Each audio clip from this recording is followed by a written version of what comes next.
Сәлем достар, бүгін мен сіздерге видеоға музыканы қайдан табатынын көрсететін боламын. Ең алдымен хромға кіреміз. Содан кейін поискті басып studio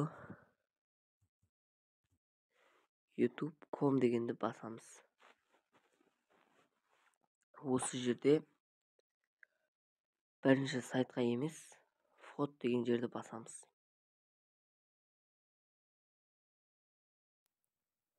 Міне осы жаққа кіргеннен кейін оң жақ төбеге қарасаңыздар N деп тұр.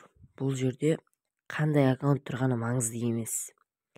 Енді сол жаққа қарасақ әртүрлі қатарлар тұр. Соның ең астында музыканың значогы тұр, яғни фонетика.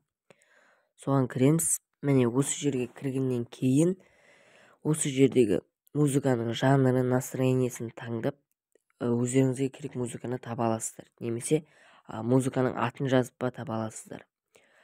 Бұл музыкаларды осылай басып тыңдай аласыздар. Және оң жақтағы скачать деген көк жазуды басып музыканы өздеріңізге телефондарыңызға сақтап аласыздар. Егер де сіздер осы жердегі барлық музыкалар сіздерге ұнамай, егер видеоларыңызға келмей жатса, жоғары қарай өтіп жанрын өзгерте аласыздар. Жанр деген жерді басамыз және жанр поп дегенді басып осы жерден музыканың жанрын өзгерте аласыздар.